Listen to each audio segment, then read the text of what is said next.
Alors, on poursuit ce soir le sujet de l'alliance adamique, celle que Dieu a faite avec Adam.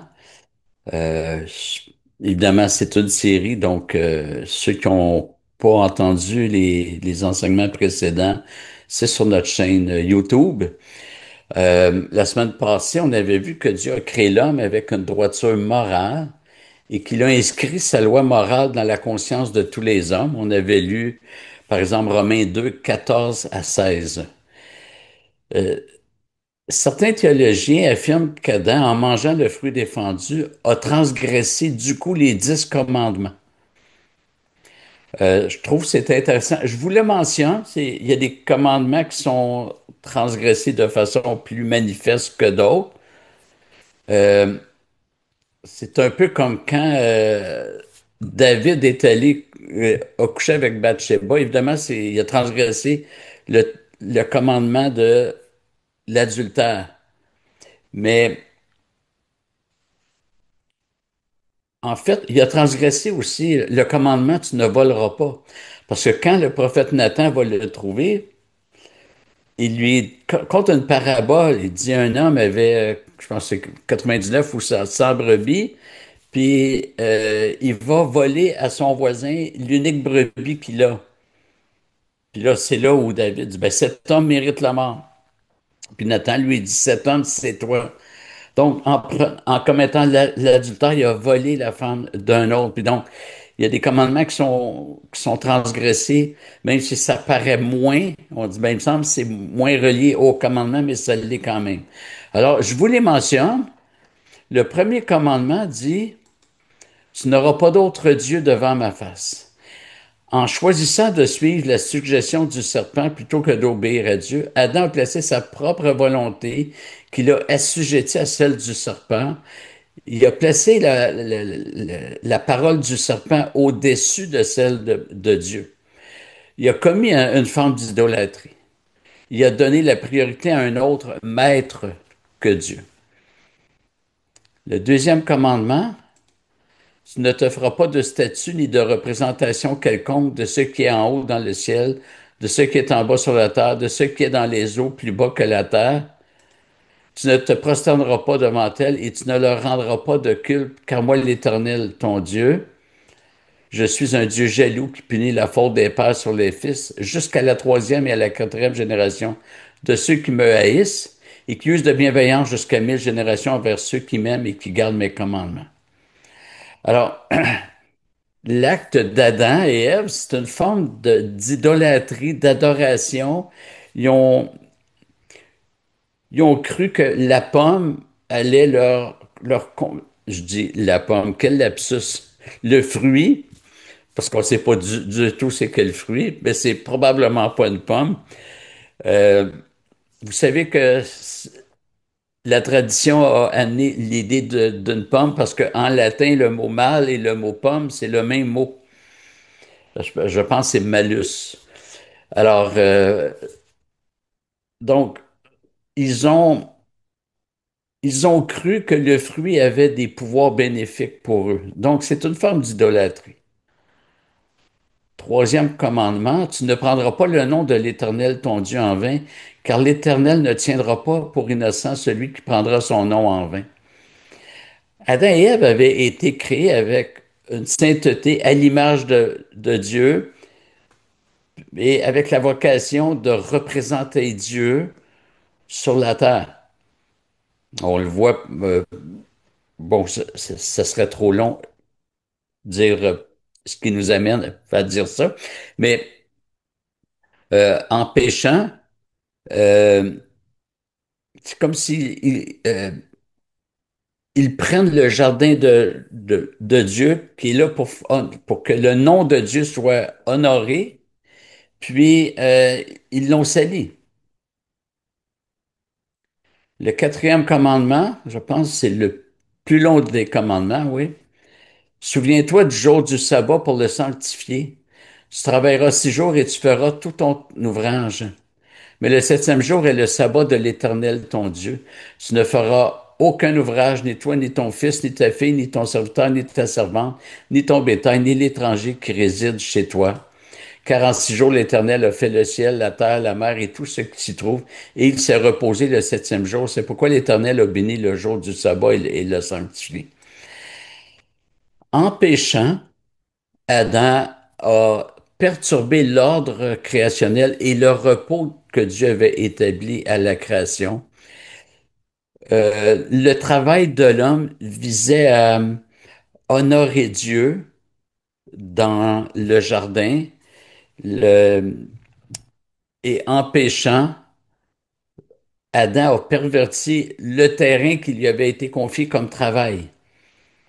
Donc, au lieu de cultiver et garder le jardin, l'idée de garder, c'est garder la sainteté du jardin aussi.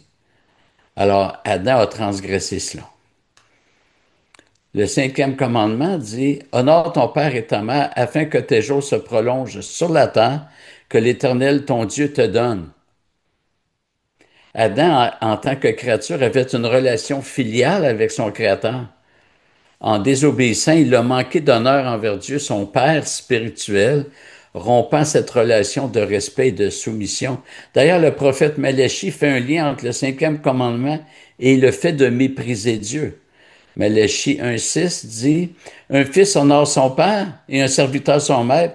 Si je suis père, où est l'honneur qui m'est dû? Si je suis maître, où est le respect qu'on me doit? Alors, déshonorer Dieu, c'était une transgression du commandement qui dit d'honorer son père. Sixième commandement, tu ne commettras pas de meurtre. Et là, évidemment, Adam, en péchant, a entraîné toute l'humanité dans le péché et la mort. Ça va prendre un nouvel Adam, un dernier Adam pour renverser cela. Le septième commandement dit, tu ne commettras pas d'adultère. Adam a trahi son alliance avec Dieu. C'est une infidélité spirituelle. En écoutant Ève et le serpent, il a rompu la fidélité exclusive qu'il devait à Dieu. Le huitième commandement, tu ne commettras pas de vol. En prenant le fruit défendu, Adam s'est approprié quelque chose que Dieu avait explicitement interdit, commettant un vol en prenant ce qui ne lui appartenait pas de droit. Dieu avait pas juste dit, Dieu n'avait jamais dit, faites ce que vous voulez avec la terre. Il a dit, vous pouvez manger de tous les arbres du jardin, excepté l'arbre de la connaissance du bien et du mal. Donc, le vol ne consiste pas seulement à prendre ce qui est à l'autre, mais c'est aussi de dévier, de détourner le but pour lequel une chose est donnée. Adam a mangé le fruit, le seul fruit que Dieu avait défendu de manger. Neuvième commandement, tu ne porteras pas de faux témoignages contre ton prochain. Et Dieu avait dit à Adam que s'il mangeait du fruit défendu, il allait mourir. Le serpent a porté un faux témoignage contre Dieu en disant qu'il ne mourrait pas s'ils en mangeaient. En acceptant, en accueillant le faux témoignage du serpent, Adam a transgressé le commandement. Il a donné du crédit au faux témoignage. Et le dixième commandement, tu ne convoiteras pas la maison de ton prochain, tu ne convoiteras pas la femme de ton prochain, ni son serviteur, ni sa servante, ni son bœuf, ni son âne, ni rien qui soit à ton prochain. Alors, le péché d'Adam, comme tout péché, est profondément lié à la convoitise. Il a désiré la connaissance et le pouvoir promis par le fruit au mépris de l'ordre de Dieu. Il a pensé qu'il allait progresser en désobéissant à Dieu. C'est une convoitise. D'ailleurs, l'apôtre Paul dit que tout péché commence par la convoitise. Et on va maintenant lire un passage en lien avec la loi. Et bon, on va lire, je vais commenter après. C'est pourquoi, de même que par un seul homme, le péché est entré dans le monde et par le péché la mort, et qu'ainsi la mort a passé sur tous les hommes, parce que tous ont péché, car jusqu'à la promulgation de la loi, le péché était dans le monde.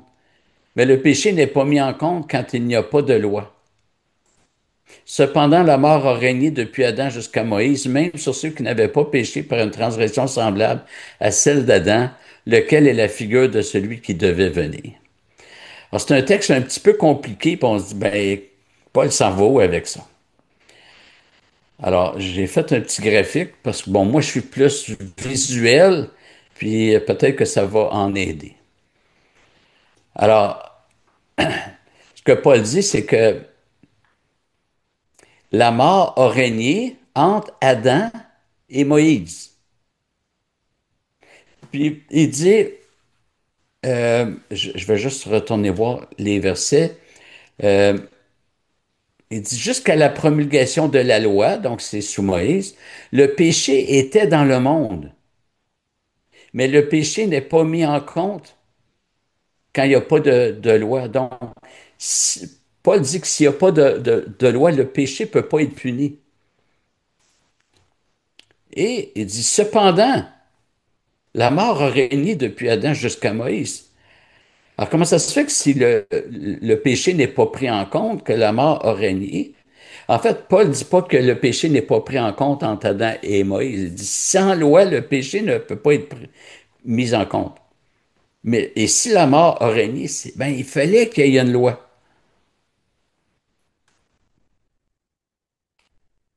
Pourquoi j'ai un deuxième graphique? C'est la même chose. Ouais. Euh, excusez-moi. Bon. Donc, qu'Adam ait trouvé la mort, ça s'explique puisqu'il a mangé le fruit défendu. Il a transgressé la loi de Dieu. À partir de Moïse, que les Israélites trouvent la mort, ça s'explique aussi puisque la loi est donnée magistralement. Mais entre Adam et Noé, je veux dire, les gens ne pouvaient pas transgresser le commandement de ne pas manger de fruits. Ils ne pouvaient pas commettre un péché semblable au péché d'Adam que Paul dit. Mais s'ils sont morts, si la mort a régné, ben, il faut croire qu'il y avait une loi parce que sans loi, le péché n'est pas mis en compte. Et ça nous ramène à ce qu'on avait lu la semaine passée. On va relire juste euh, non, je suis désolé. On l'avait lu, chapitre 2, quand les païens qui font la loi, ils montrent que l'œuvre de la loi est écrite en eux. Donc, on avait lu ça. Puis le verset 14 de Romains 5 dit, cependant, la mort a régné depuis Adam jusqu'à Moïse, même sur ceux qui n'avaient pas péché par une transgression semblable à celle d'Adam. En disant qu'il n'avait pas péché par une transgression semblable à celle d'Adam, ben, il affirme indirectement qu'il avait péché par une transgression non semblable à celle d'Adam. C'est-à-dire, ils ont péché sans avoir, ils ne pouvaient pas manger l'arbre, mais ils ont péché quand même.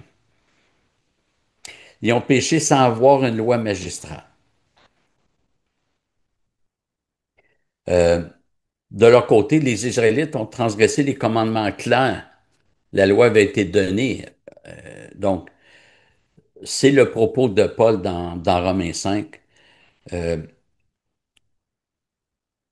le- Là, j'ai tout expliqué ça sans suivre mes notes. Alors, je vais me retrouver. Je vous l'avais dit que j'étais fatigué. Euh, donc, on va regarder maintenant la relation euh, que Dieu avait avec Adam. Le fait qu'il y ait une loi, ça ne signifie pas que la relation entre Dieu et les hommes était froide, comme un juge ou un policier avec un citoyen ou entre un roi et un sujet. Il y avait tellement plus que cela. La relation était filiale.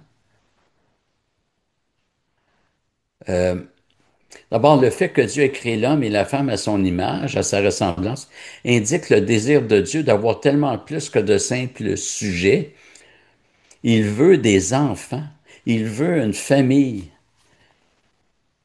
Et lorsque Luc écrit la généalogie de Jésus, il la place immédiatement après le baptême de Jésus où il est dit, et il vint une voix du ciel, tu es mon fils bien-aimé, objet de mon affection.